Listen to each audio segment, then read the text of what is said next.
In our headlines tonight, Enugu Electricity Distribution Company commences upgrading of injection substation at Agwoka.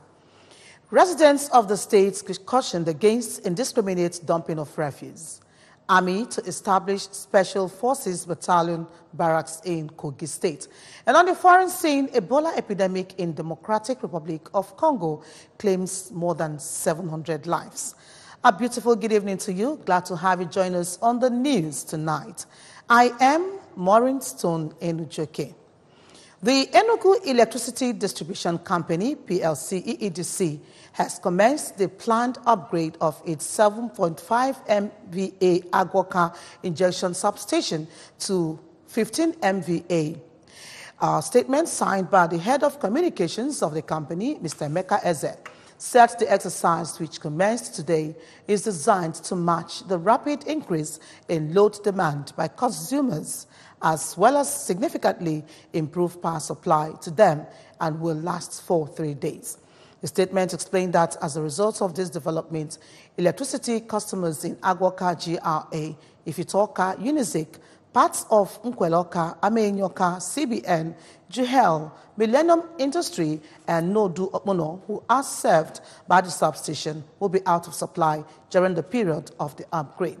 It regretted the inconveniences this exercise will cause the customers and assured them that improved supply will be restored once the project is completed, assuring that EEDC is ever committed to the delivery of improved services to her customers.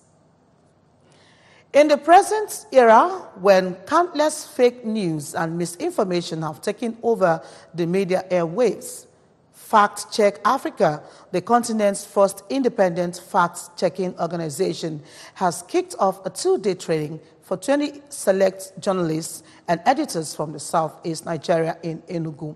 The workshop is hinged on basic and advanced fact-checking methodologies and tools to promote public accountability and evidence-based public discourse.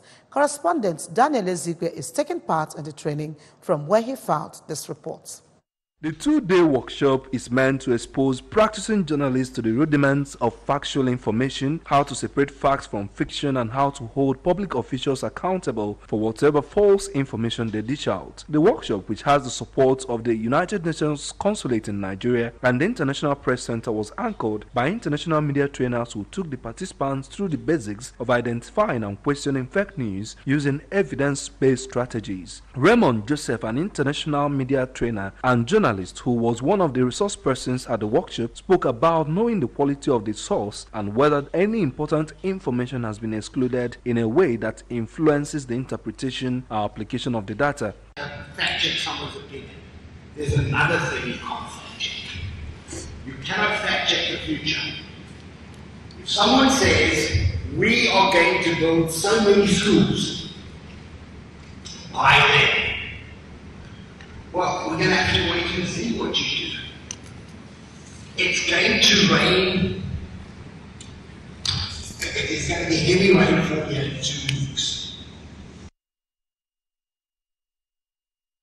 As the rainy season gradually gathers momentum, residents of Okpoko and environs in Obaru Council area are beginning to count their losses as the Sakamori drainage has started overflowing. Sakamori is a World Bank-assisted heavy volume drainage channel meant to collect floods and empty them into the River Niger. This objective has been defeated because the more than 6-feet drainage system has been filled up with sand, refuse heaps, and assorted debris. ABS correspondent Emengino Sadebe visited Oboduku Road, Okpoko, and came back with the tale of woes. When ABS visited Oboduku Road, Okpoko, it was discovered that some portions of the over 6 feet deep Sakamori drainage channel along the road has been filled with sand and debris, while flowing water from different channels connected to the Sakamori has created its own channel. Some of the residents of the area, Mr. Samuel Eze and Donatus Madukasi, who regretted the health hazards associated with the blocked Sakamori drainage channel, said that the lives of their children are in danger as the rainy season is approaching. Dido, who maintained that they do engage in cleanup exercises, attributed the blocked channels to the channeling of floodwaters from neighboring communities such as Awada, Obosi, Mpo, which carries dirt and debris into the Sakamori. Main road, Manaketa na kosi. So here I mention and then never trato. So here I mo na rio bibiko ikpele male. So no yera yaka. Abu na muri ezo. Ngwele na oso mmadụ na oso onye ọbụla na-agba ọsọ. Mmiri na-abata ya dị ndị mmadụ. Ụmụaka a na-azụ aka ha azụ ya ka mmiri hapụ ibefa. On her part, Mrs. Stella Nwachukwu, who decried the attitude of some mothers that send their children to dump refuse inside the drainage channels, stated that the residents no longer dump refuse inside the drains, as state government has embarked on house-to-house refuse evacuation with vehicles, and called for the state government's urgent attention to the blocked Sakamori channel so as to avert disastrous consequences when it rains. Maka na udu mmiri na ya mara ihe ọ ga-abụ so nke azogodula ezo ọ na-ebu moto ebe a ọ na-ebu mmadụ apaki ya moto n'iru shop ma mmiri na-eburie. Contributing, Messrs. Ugochukwu Eze, Nnanna Nwokocha, Amechi Nwachukwu, and Melvin Abasilem noted that Okpoko residents usually lose their loved ones whenever it rains, adding that they pass through a lot and called on both state and federal government to come to their rescue by dredging the Sakamori channel for easy flow of water. In Okpoko community. Emengino Sadebe, ABS News. Onitsha is not generally regarded as a commercial city for nothing. Apart from fabrics, building materials, and such big-time businesses, producers of agricultural produce like vegetables also take their goods to Onitsha markets in search of big buyers. No wonder this marine vegetable market is located by the bank of the River Niger. ABS correspondent Blessing Ijedibia, who visited the marine vegetable market, reports that it is essentially an all-women's affair. The report. The vegetable market boasts of vegetables of different grades and species. Women from various riverine communities of Anambra and beyond were seen with their farm produce in canoes, which they paddle to Ose market, a journey they say lasts for more than 1 hour. It was also observed that buyers at the upland wait eagerly for the arrival of the canoe loaded with vegetables. Some of the vegetable farmers, Mrs. Grace Okaf and Doneka Chikechku, said they are excited with the numerical strength of the buyers, though regret low pricing to the harsh economic situation in the country.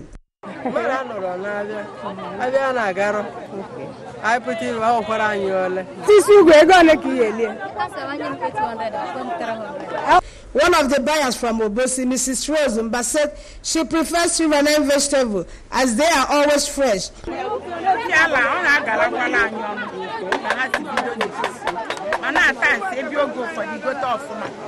the riverine communities of Anam, there appears no dull moment as they now cultivate during both dry and rainy season. They remain grateful to Anambra State Government for facilitating an all-year-round farming. Blessing Ijedibia, ABS News. The Chief of Army Staff, Lieutenant General Toko Buratai, said Army authorities had approved the establishment of a Special Forces Battalion barracks to be located in Okene, Kogi State. Buratai disclosed this to journalists in Okene after inspecting the proposed site of the new barracks at Okene Secondary School in Okene local government area. Represented by Major General Ademo Salihu, Commander, Training and Doctrine Command, MENA. Buratai said that the new barracks would enhance security of lives and property. In Kogi, he named it 109 Special Forces Battalion Barracks, Okene, and said that its establishment was prompted by the strategic importance of Kogi in Nigeria, being the gateway between the north and the southern parts of the country. The Senate has directed the Shell Petroleum Development Company to respect its earlier resolution, which mandated it to pay 6.9 billion naira to some oil-producing communities in the Niger Delta region. The fresh directive followed the protests by people of the affected communities who lamented the refusal of the SPDC to comply with the resolutions of the Senate.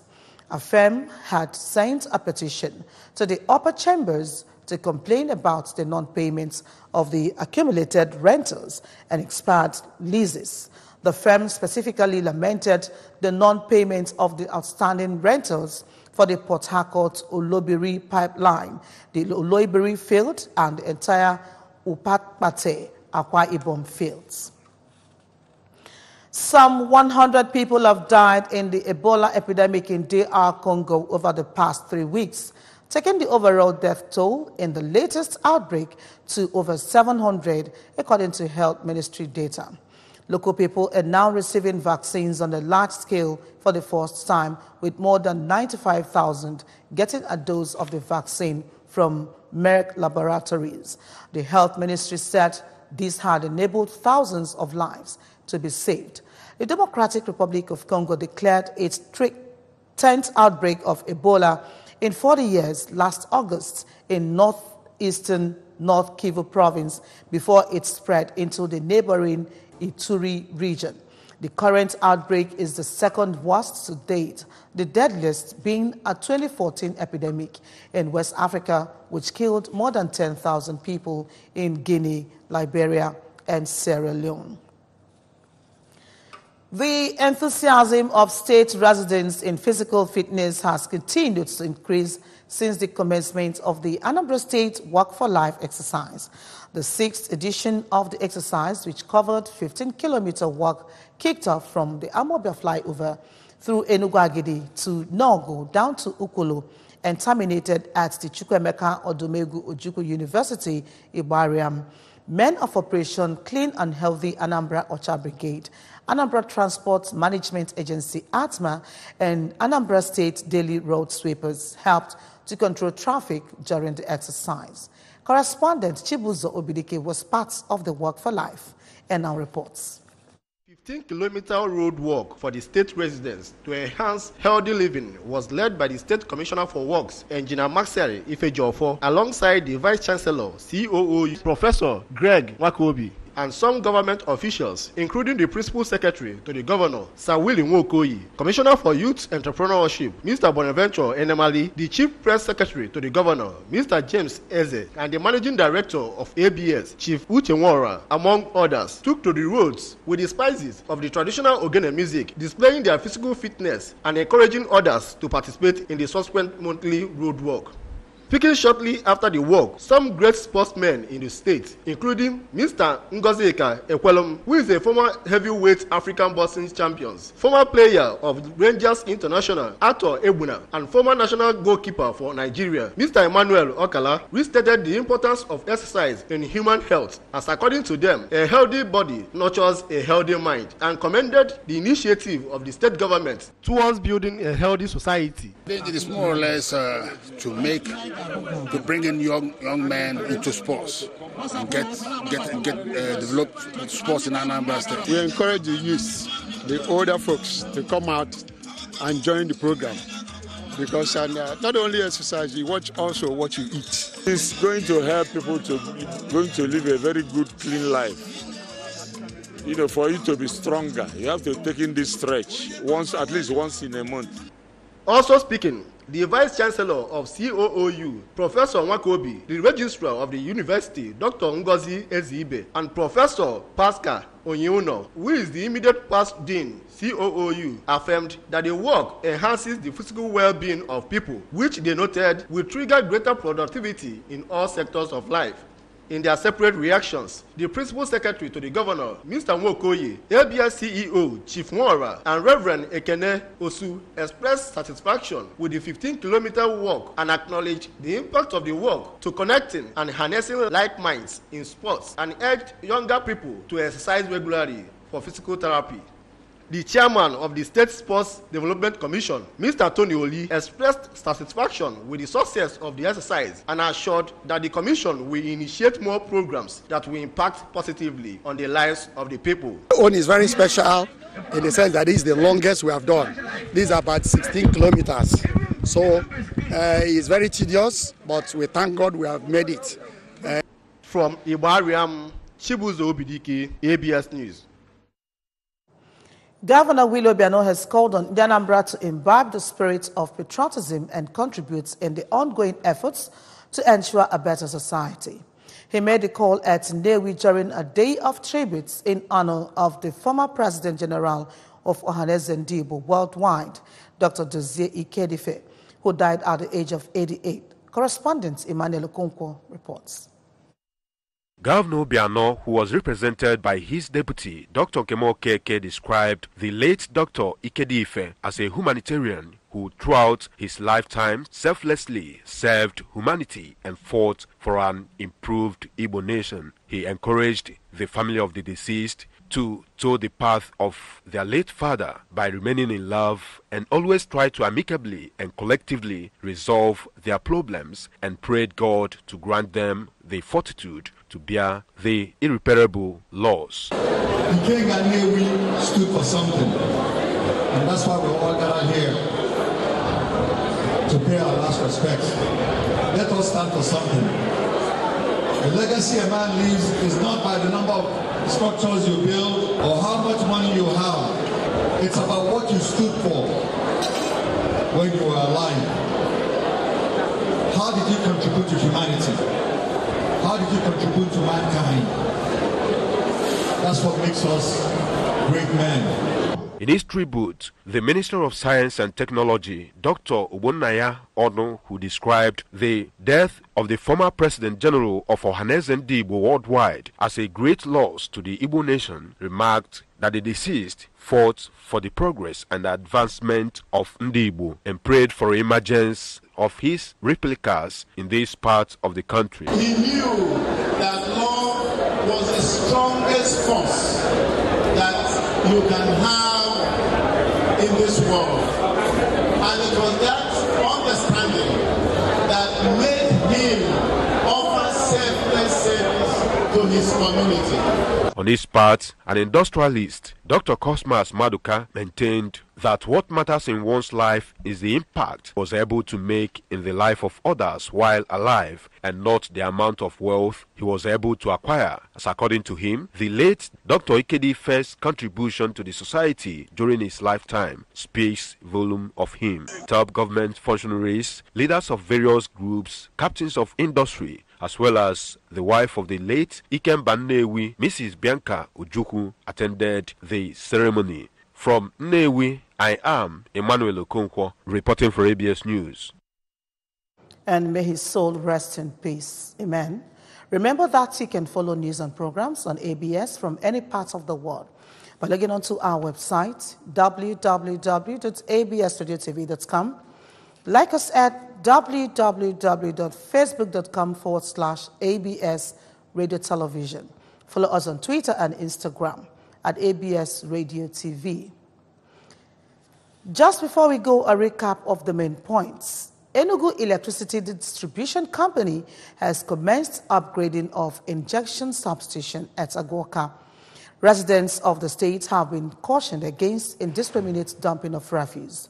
Army is to establish Special Forces Battalion barracks in Kogi State. And on the foreign scene, Ebola epidemic in Democratic Republic of Congo has claimed more than 700 lives. And that's it on the news tonight. Thanks for being a part of it. Good evening. I am Maureen Stone Enujoke. Kachifo.